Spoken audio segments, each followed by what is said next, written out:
I'm working in this law office, see, and I get a call from the head partner. Well, I step into his office. So I go there, and there's a woman in there with him, kind of plumpish, good-looking woman, and she's Gertrude Berg, who has a show called The Goldbergs, which is on every day for 15 minutes.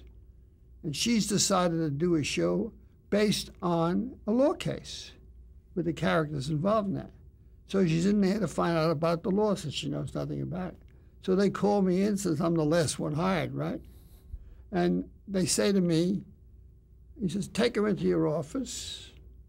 Well, I have 2 secretaries and all the cases I have to try. I'm in court every day, see? And I take her in, and I explain the rules of evidence and how you file cases.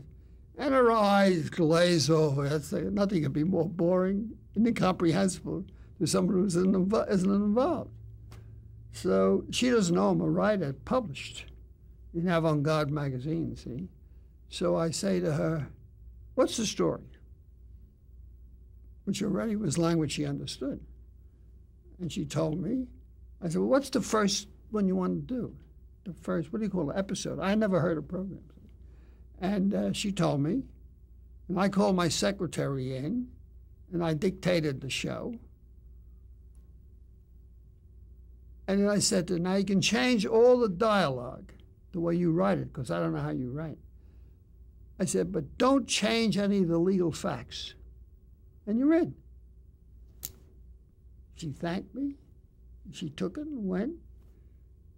And the next morning I had a check for $50 from her. And she shows up again. It's the second episode, right?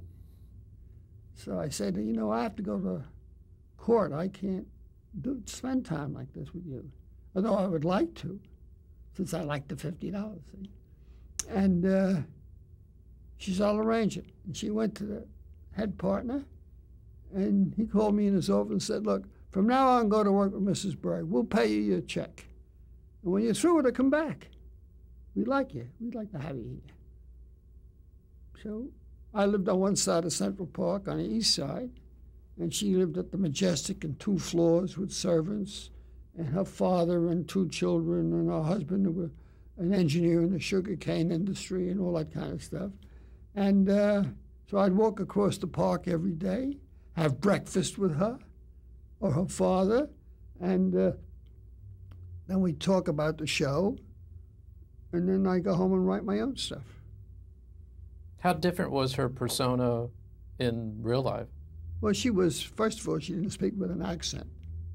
That's put on. And secondly, she's an engaging person and very talented. Because later on, she wrote plays with, always with some other person. But she had the gift. She could write great dialogue.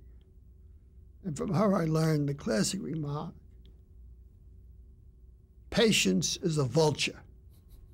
And I found that to be true. Well, I wrote with her.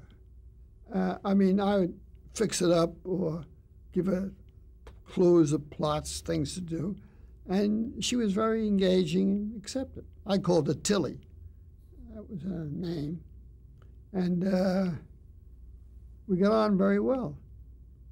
But at the end of the first week, I get a check for like $27.50 from my law office.